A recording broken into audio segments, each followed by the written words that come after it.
The night sky over London shimmered with electric light. Helicopters hovered in the distance, capturing aerial shots of the impossible. The largest concert crowd ever assembled for a solo artist. The O2 Arena had never seen anything like this. Inside, 80,000 people packed shoulder to shoulder, their anticipation forming a low, thunderous hum that seemed to shake the steel beams overhead. The stage itself looked alive, a glowing, pulsing monument of light, glass, and sound. Then, everything went dark. For 3 heartbeats, there was nothing, just the sound of collective breathing. Then came the voice, a whisper first, pre-recorded, echoing to the cavernous dome. Are you ready to feel again? The arena exploded. White light slashed through the darkness, and a single silhouette appeared in the smoke. Michael Jackson. The king of pop stepped forward through the haze like a vision from another world. Dressed in a black and gold jacket, white glove gleaming under the spotlights, his fedora casting a half-shadow across his face. The band hit the first beat, that unmistakable razor-sharp kick drum, and the floor of the arena trembled. The opening notes of Billie Jean cracked through the air like thunder. The crowd roared as one. Michael didn't rush. He moved with the precision of a man who had nothing left to prove, only something left to say. Each step landed perfectly, every pose timed like a heartbeat. The screen behind him showed fragments of his life. Child star, legend, icon, flashing between decades of history in seconds. It wasn't just a concert. It was a resurrection. Backstage, Kenny Ortega, his longtime show director, leaned toward the stage manager. "Look at him," he whispered. "He's never been sharper. But there's something different tonight." The stage manager frowned. "Different how?" Ortega hesitated. "He's quieter." On stage, between the thunder of applause and the pulse of the music, Michael's focus seemed distant. Not distracted, but deeper. He was performing flawlessly, yet there was something about his eyes. Every time the lights hit him, there was a flicker of reflection. Not sweat, not nerves. Something else. As he launched into Smooth Criminal, fans screamed his name. His every move was mirrored on giant screens suspended high above. The energy was volcanic, but behind the choreography, something almost imperceptible was building, an emotional tension the audience couldn't name. Halfway through the show, as Thriller faded into its final growl, Michael stood in silence for a moment longer than usual. He looked out across the ocean of people, their faces lit by pyrotechnics, their voices crashing like waves against the stage. A camera zoomed in on his face. Sweat glistened under the lights, but his expression was unreadable. For just a second, he looked almost sad. Then he smiled again, and the crowd screamed louder. He turned to his band, gave the smallest nod, and launched straight into Beat It.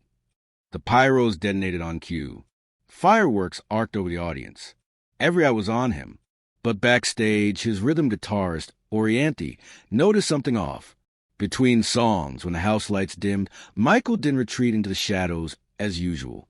He stood at the edge of the stage, staring at the audience, thousands of lights flickering back at him like stars. He whispered something. She couldn't hear what. It wasn't part of the script. "Did he just say something?" one of the crew asked. Ortega shook his head. "Not to us." By the time the concert hit its second hour, the energy had reached impossible heights. The stage glowed in alternating red and blue, dancers leaping through laser grids, the crowd chanting every lyric like gospel. But beneath the adrenaline, there was a shift, subtle, invisible, but real. Michael had begun skipping transitions. Small ones at first, a gesture here, a planned shout out there. He wasn't following the show's rhythm anymore. He was following something inside him. He called for Man in the Mirror earlier than scheduled. The band froze for a second, exchanging glances. That wasn't supposed to come yet. But his voice was calm, commanding. "Play it now?" The keyboardist nodded. The opening chords echoed softly through the arena. Michael took a deep breath, eyes closed, hands at his sides. When he began to sing, the tone was different. Not the powerhouse projection of a performer commanding the stage, but something raw, tender, confessional. "I'm starting with a man in the mirror." The arena, which moments ago had been thunder and flame, quieted. People began to sway. Thousands lifted their hands without knowing why. By the second verse, the atmosphere had changed completely. The audience wasn't cheering anymore. They were listening. A strange calm settled over the crowd. Even the cameras zoomed in slower, more reverent. Michael stepped to the edge of the stage and looked out into the sea of faces. He smiled, softly, almost sadly, and said, "Every one of you, you are my mirror tonight." The crowd erupted, but the sound felt different. Not the roar of excitement, but the cry of connection. Backstage, technicians were silent, watching the monitors. No one dared interrupt him. Michael was glowing, not metaphorically, but literally glowing in the light beams that sliced through drifting smoke. He looked almost otherworldly, his hair damp, his jacket glittering like starlight. Orianthi whispered to Ortega, "He's doing something. This isn't the show plan." Ortega nodded slowly. "I know. Let him." When the final note of Man in the Mirror echoed into silence, Michael didn't move. The band froze, waiting for his cue. Dancers glanced at one another. The audience waited, breathless. He raised one hand to his earpiece, pulled it out, and set it down. Then he spoke, quietly, almost too softly for the mic to catch. "I want to end the show differently." The lighting engineer frowned. Differently? What's he doing? No one knew it yet, but this was the moment the night would change forever. Michael Jackson, the man who spent his life perfecting spectacle, explosions, illusions, choreography, was about to strip it all away. The arena, built for sound, began to fall into silence.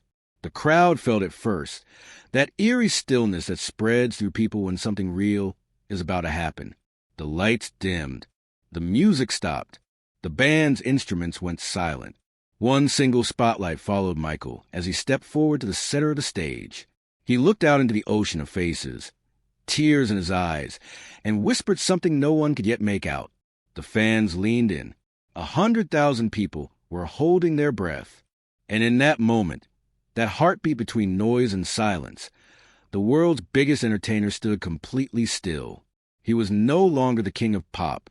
He was just a man, standing before his audience, ready to tell them something they would never forget. If you're enjoying this story, please subscribe to support the channel. For a moment, the entire O2 Arena forgot how to breathe. The sound had filled every inch of the building for 2 straight hours. The roaring crowd, the pounding drums, the wall of cheers was gone. It was replaced by something rarer, something heavier. Silence. Michael Jackson stood at the edge of the stage, one hand gripping the microphone loosely, the other pressed against his chest as if steadying his heartbeat. The lights dimmed until only a single golden beam fell over him, illuminating the silver shimmer of his jacket. Tens of thousands of faces stared back. Some people were still crying for Man in the Mirror. Others just stood frozen, phones still raised but forgotten. "Something's wrong," someone whispered from the front rows. "He's not supposed to stop yet." Backstage, Kenny Ortega leaned toward the lighting engineer. "Don't change a thing," he said. "Let him have the moment." On stage, Michael finally lifted the microphone. His voice was soft, trembling but calm, almost childlike. "When I was a boy," he said, "I used to stand on stage and think that if I sang loud enough, maybe the world would listen." The audience didn't make a sound. "But as I got older," he continued, "I realized something. People don't always hear with their ears. They hear with their hearts. And hearts, they don't need volume." A few people began to sob openly. The camera operators were crying behind the lenses. Michael paused, glancing down at the stage floor as if gathering his thoughts. "I spent my whole life chasing the sound, the applause, the screams, the beat. But tonight," he exhaled slowly, eyes sweeping across the sea of people. "Tonight, I don't want to be heard. I just want to be felt." The crowd erupted into applause, not wild, chaotic applause, but something gentle, reverent, almost protective. He smiled faintly, as though thanking them without words. The sound technician backstage turned to Ortega. "He's cutting the set short, isn't he?" Ortega nodded slowly. "He's rewriting history right now." Michael turned and motioned for his band to stop completely. They exchanged glances but obeyed. The stage fell silent except for the faint hum of the lights. He removed his earpiece, and with it, all connection to the pre-programmed cues and the security of rehearsal. He was alone now. No timing, no choreography, no script. He stepped closer to the crowd. "You came here for music," he said softly. "But music isn't always sound." A ripple moved through the audience, a shiver of realization that something monumental was unfolding.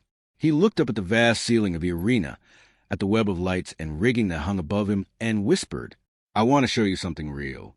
Then he took off his black fedora, the one that had been his signature through decades' performances, and placed it gently on the stage floor.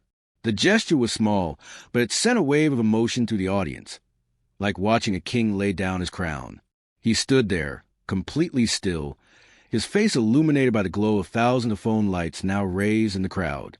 "All my life," he said, "I try to give you magic, but the real magic, the one we forget, it isn't in the moonwalk or the lights or the records. It's here."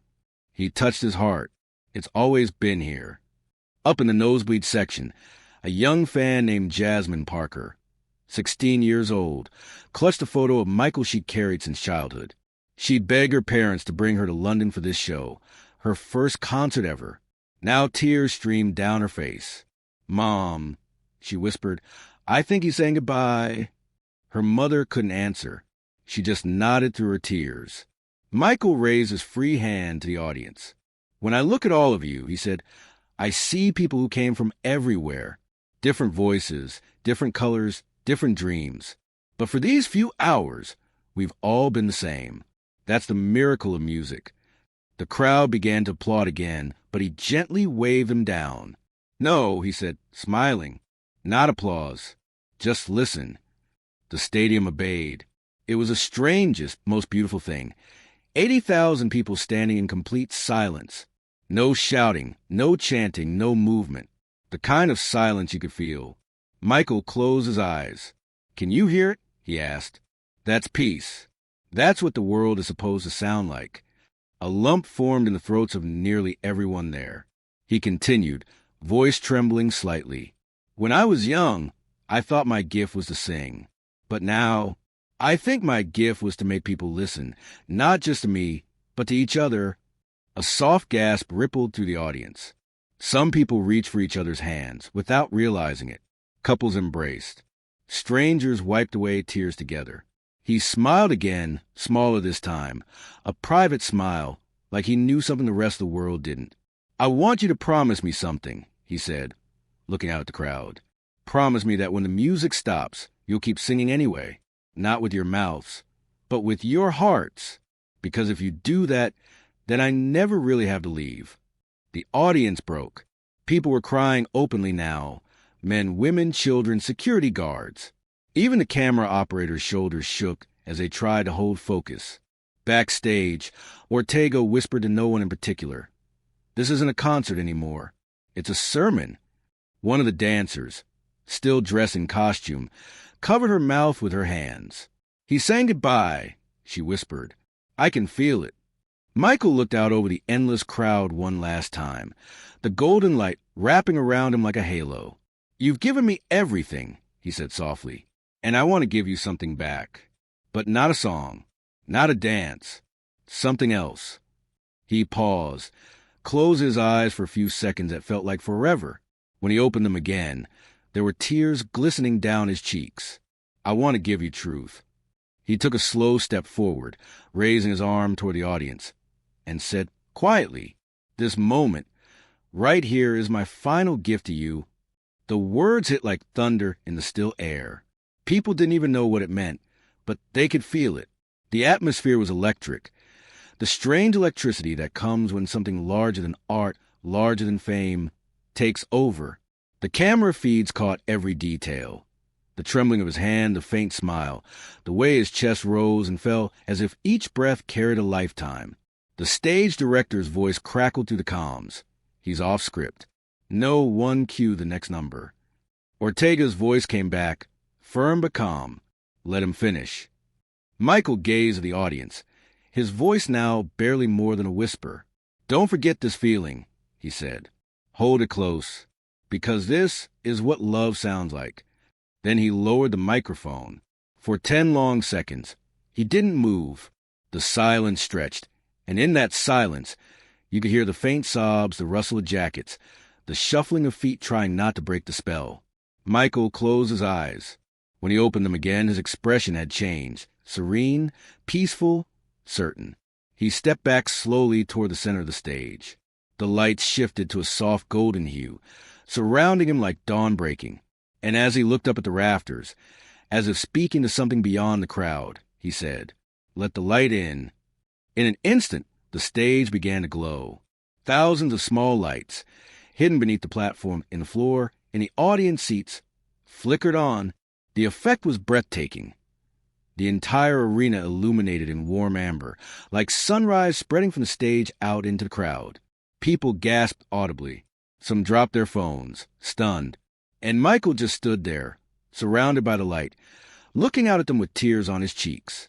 No music, no fireworks, no beat, just light. And that silence, beautiful, perfect, eternal. It was a silence before the storm. Because no one in that audience yet knew that this was only the beginning, that Michael Jackson, the man who lived and breathed spectacle, was about to deliver a surprise so profound that the world would still be talking about it decades later. The light was golden, almost sacred.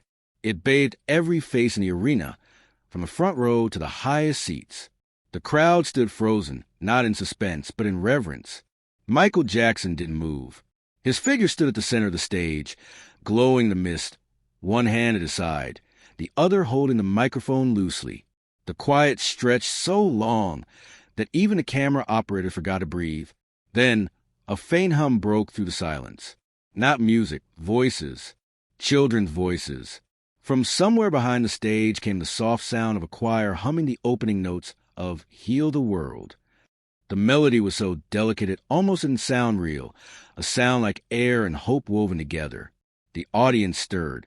A few people gasped as the massive LED screens lit up again, showing a slow, live shot of rear stage doors opening. And then the surprise. One by one, hundreds of children began walking out from the shadows. They were from every background, white, black, Asian, Middle Eastern, all wearing simple white clothing. Some held candles, others held hands. The glow from their candles added to the golden light until the entire arena shimmered like sunrise. No fireworks, no lasers, no smoke, just innocence, walking slowly toward the stage. Michael turned to watch them, tears glistening in his eyes. He whispered into the microphone, "These are the reason I sing." A murmur rippled through the crowd. The camera zoomed in close. He wasn't acting. His lips trembled. He knelt as the first few children reached him. A little girl of about 7 handed him her candle. He took it gently, held it to his chest, and whispered something to her that the microphone didn't catch. She smiled, nodded, and joined the other children, forming a circle around him. The choir grew louder now, harmonies floating through the air, pure and haunting. The melody of "Heal the World" filled the arena, but Michael wasn't singing. He was just listening, swaying slightly, as if letting the music hold him. Backstage, the crew stared at the monitors in disbelief. None of this was rehearsed. There had been no mention of a children's choir, no special cue for this. "Where did they come from?" someone whispered. Kenny Ortega's eyes filled with tears. "He planned this," he said softly. "He must have planned this himself." "How?" "Quietly," Ortega said, like he always did when something really mattered. The audience was still. Not one person moved. Cameras flashed, but even that seemed gentle, respectful. Then Michael stood again, his voice trembling but clear. "We spend our lives trying to make the world hear us," he said. "But sometimes the most powerful thing we can do is listen to instead." He raised his candle high, and the screens behind him filled with images, not of fame, not his music videos, but of real people, children from war-torn villages, volunteers rebuilding homes after disasters, fans holding signs that said "Love lives here." "You've always given me love," he continued, his voice echoing softly through the still air. "But love isn't a gift to keep. It's a gift to pass on." He looked at the children surrounding him. These little ones, they don't care about fame. They don't care about charts or records. They care about the world we leave behind. He turned to face the audience again. His next words came out as barely a whisper. So, tonight, I'm leaving something behind, too. The lights dimmed, leaving only the flicker of hundreds of candles glowing around him. The crowd leaned in. Michael reached into his jacket pocket and pulled out a folded piece of paper. He opened it slowly, his hands trembling slightly. "This is a promise," he said, "and I want you to make it with me." He looked around the arena, thousands of eyes locked on him. "Promise me that when you go home tonight, you'll hold someone you love. Tell them they matter. Tell them they're beautiful. Tell them they're enough. Because love, that's the only music that never fades." The audience broke. Tears everywhere. People clinging to each other, strangers embracing. Security guards wiping their eyes. Up in the stands, a father pulled his son close and whispered, "Listen to him. He's right." Even backstage, crew members turned away from their monitors, overcome by the moment. Michael wiped his eyes, still holding the candle. "I used to think my job was to entertain you," he said softly. "But now I know my job was to remind you of who you are."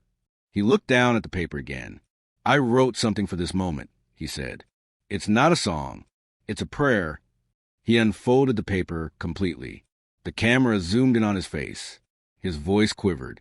"To every child, every mother, every dreamer, every broken heart, may your light never go out. May your love never be silenced. And may your music never end." He lowered the paper, staring out at the audience.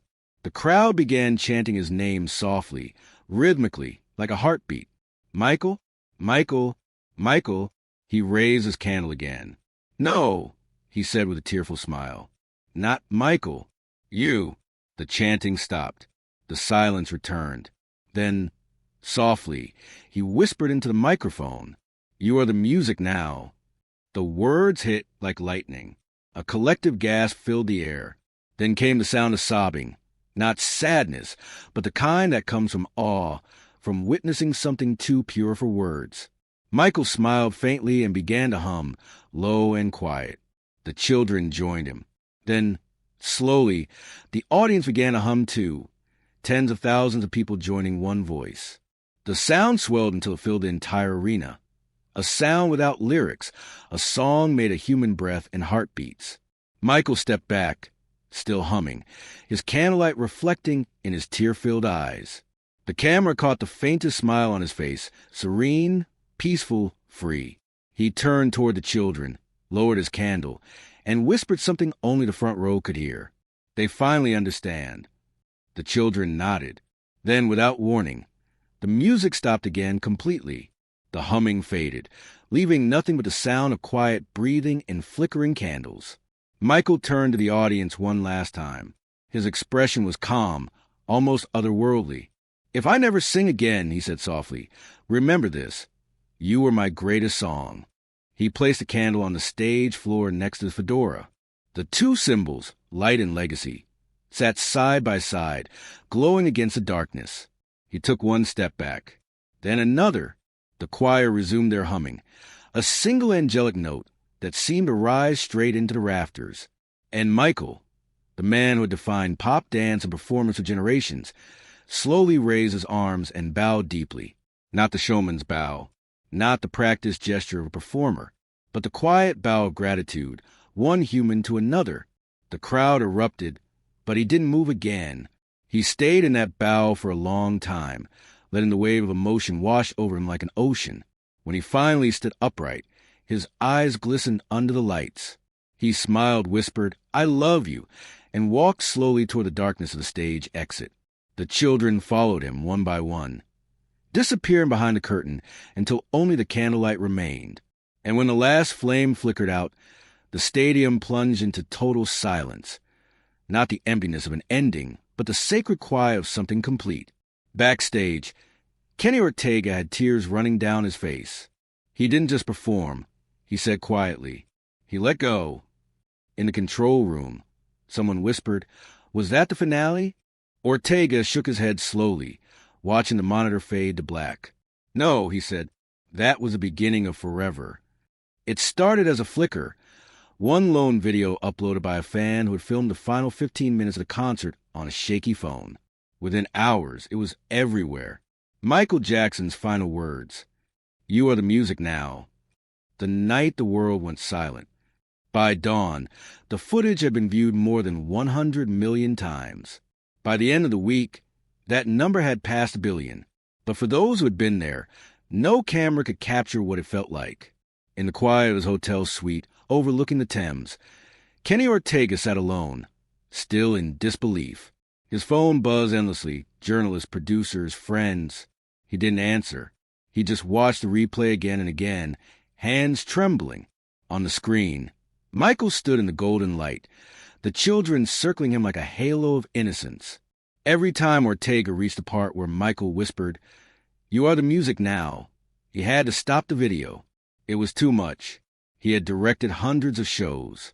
He had seen spectacle. He had choreographed miracles of timing and precision. But this wasn't performance. It was transcendence. He leaned back, whispered to himself.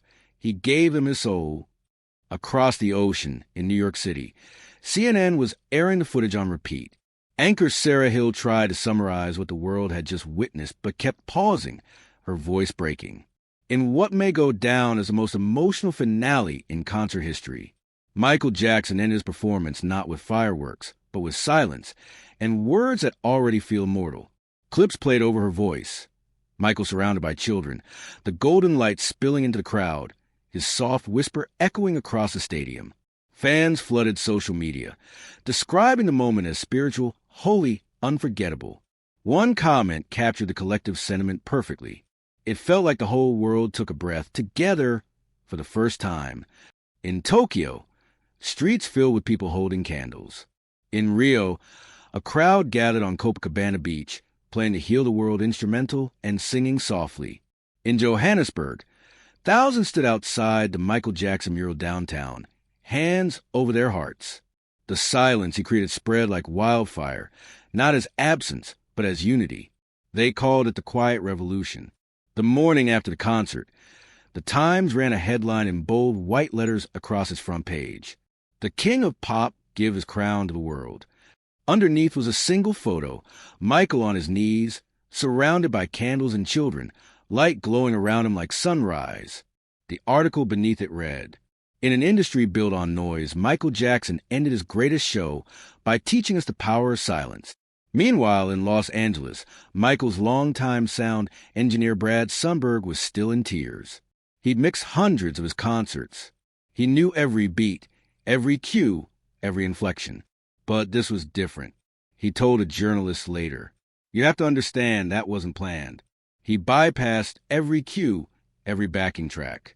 He took off his earpiece and followed his heart. And somehow the tech, the lighting, even the timing, it all followed him. It was like the whole show bent itself around whatever he wanted to say. He paused, voice cracking. He wasn't just performing anymore. He was communing. And then came the moment that made the world weep again. The official O2 Arena broadcast footage, released by Michael's own team 2 days later, included a previously unseen angle, a backstage camera that captured him right after he walked off stage. The clip was short. Michael was breathing heavily, eyes wet, makeup streaked down his cheeks. A crew member rushed up to him. "Mike, that was beautiful. Are you okay?" Michael smiled faintly, still catching his breath. "They finally heard me," he said softly. The crewman nodded, overcome. "They did, boss." Michael looked toward the door leading outside, toward the muffled sound of the audience, still cheering long after he'd left the stage. He whispered, barely audible, "I think they'll keep singing now." He walked down the corridor slowly, candle still in his hand, its small flame flickering in the draft. The last image of him before the feed cut to black. When the footage was broadcast worldwide, millions of people cried. News anchors cried on live television. Radio DJs played "You're Not Alone" for 24 straight hours. And somewhere in that collective mourning, a strange new energy began to form, not grief, but gratitude. In the weeks that followed, tributes erupted across the globe. In New York Central Park, tens of thousands gathered, holding candles. Nobody spoke. They just stood together in silence for 8 minutes, the length of that final moment from the concert. In Paris, the Eiffel Tower lights dimmed for exactly 60 seconds in his honor. In schools across the Philippines and South Africa, children painted murals of glowing candles with the words, "We are the music." In India, monks at a temple in Dharamshala performed a ceremony dedicated to the artists who taught the world to listen. Even the Vatican released a rare statement praising the performance. In his final act, Michael Jackson reminded humanity that love expressed through silence is still divine. Meanwhile, at the O2 Arena, the cleanup crews found something left behind. Near the center of the stage, where his fedora and candle had been, was a folded sheet of paper. The wax in the candle had hardened over its edge. It was his handwritten note, short, almost cryptic. "When the lights go out, remember you are the light now." Ortega kept the note sealed, hidden away from tabloids, showing it only years later in a documentary. He said, voice trembling, he meant every word. But not everyone understood right away. Critics debated the meaning. Some called it a farewell disguised as art. Others claimed it was a statement against fame itself. Yet the fans, the people who had been there, didn't need explanations. They knew exactly what it was. It wasn't a stunt. It wasn't an act of ego. It was freedom. Michael had spent decades being dissected, judged, misunderstood. That night, for once, he wasn't any of those things. He wasn't the king of pop, or the scandalized icon, or the legend of impossible fame. He was simply Michael, standing before the world, reminding them that he was human, and that they were too. In a heartfelt interview, Naomi Campbell, who had attended the concert from the VIP section, said, "He didn't say goodbye. He said thank you." Months passed, and the moment still lingered. Footage from that night was replayed at vigils at schools, in churches. Artists across every genre cited it as the most moving moment in music history. And slowly, a pattern began to emerge. Whenever disaster struck, a hurricane, an earthquake, a war, fans would gather in silence, holding candles. They called it the Jackson Minute. It became a global act of remembrance, a tradition rooted in the stillness he created that night. In time, the phrase, "You're the music now," became something greater than a quote. It became a symbol, printed on murals, whispered in classrooms, tattooed on hearts. Years later, Rolling Stone would publish a retrospective titled, "The Night Michael Jackson Changed the Sound of Silence." The article ended with a single line. He ended his greatest show by showing us that love doesn't need volume. It just needs courage. But for those who had been there, those who had seen the light dim, heard the whisper, and felt the stillness, there was one memory they all described the same way. They said it felt like standing at the edge of time, watching a man turn noise into peace. They said it felt like saying goodbye to an era. They said it felt like being reborn. And somewhere in that silence, every one of them swore they could still hear his voice.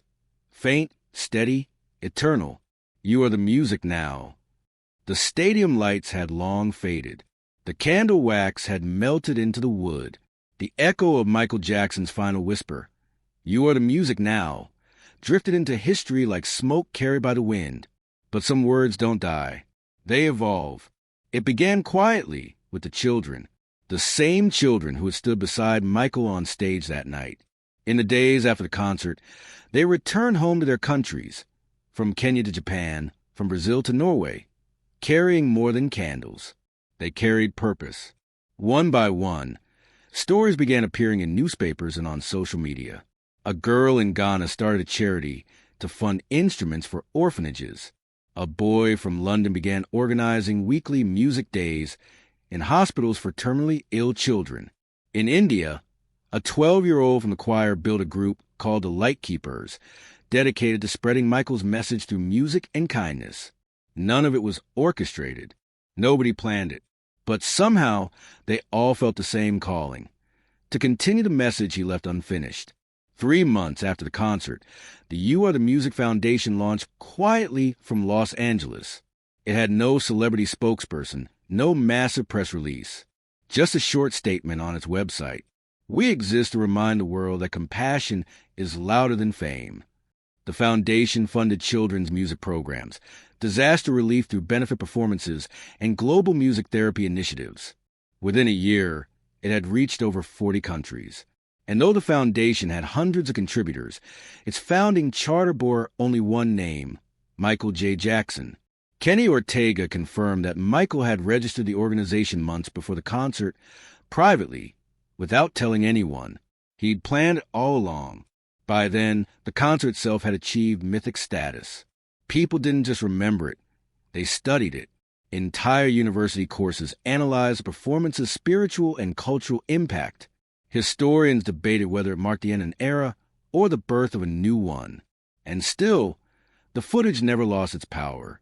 Even years later, audiences cried when they saw it. The stillness, the whisper, the candlelight. It became the single most replayed live performance in digital history. But it wasn't the music that made it eternal. It was the silence. In the 10th year after that night, the O2 Arena hosted a memorial event called The Moment Lives On. The stage was identical to the one from that final show. No lights, no dancers, no fireworks.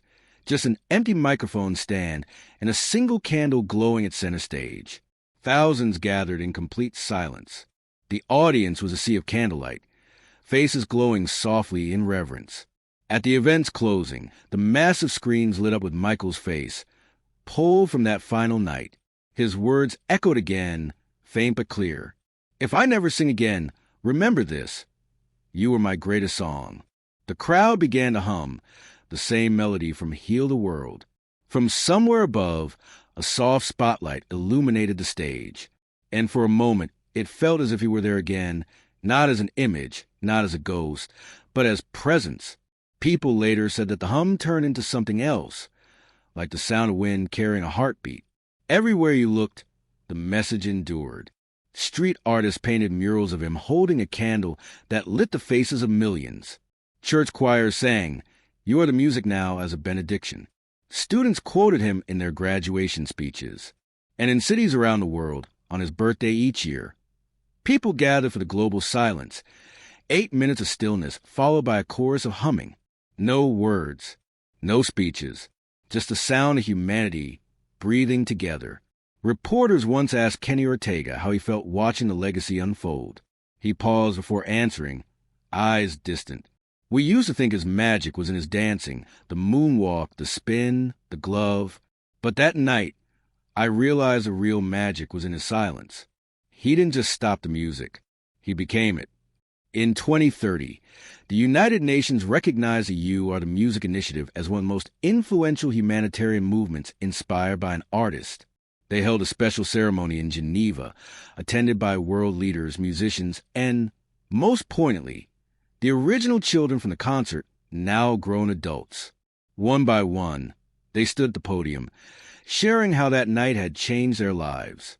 A young woman from Argentina spoke through tears. He told us we were the music. I believed him, and I've spent my life making sure others do too. But perhaps the most powerful moment came from a child born years after Michael's passing. At a London school recital, a teacher asked her class to draw someone who made the world better. One little boy drew a man with a hat, a single glove, and a glowing candle. Beneath it, in shaky handwriting, he wrote, he sang so the world could listen. When his teacher asked where he'd learned about Michael Jackson, he said, "My mom says he taught the world to be quiet." And he wasn't wrong, because the silence Michael created that night became a kind of prayer, a pause in the world's chaos, a reminder of what connects us. It wasn't just a concert. It was communion. He didn't leave the stage that night to end his career. He left it to hand the stage back to humanity. In 2040, 50 years after his debut Moonwalk, a massive holographic tribute was held in Los Angeles. The world watched as a life-size projection of Michael stood under a soft beam of light. His face was calm. His voice, preserved perfectly, echoed once more. Love lives forever. So does music. You are both. As the hologram faded, the crowd raised thousands of candles. From a drone's view above, the city below shimmered like a living constellation. The world had become the stage he once dreamed of. That night, As people around the globe tuned in, countless fans found themselves whispering the same words he had, not as imitation, but as inheritance. You are the music now. In the end, Michael Jackson didn't just give the world songs. He gave it silence. He gave it reflection. He gave it connection. And for generations to come, when someone stands on a stage, looks out at a crowd, and feels that pulse of shared humanity, they'll remember the man who turned fame into faith, rhythm into grace, and applause into eternity. The man who didn't just perform for the world. He transformed it. Somewhere in the collective memory of billions, that candle still burns, steady, golden, eternal. And if you listen closely enough in the quiet between heartbeats, you can still hear him whisper, soft, loving, infinite. You are the music now. If you like this story, please subscribe to support this channel.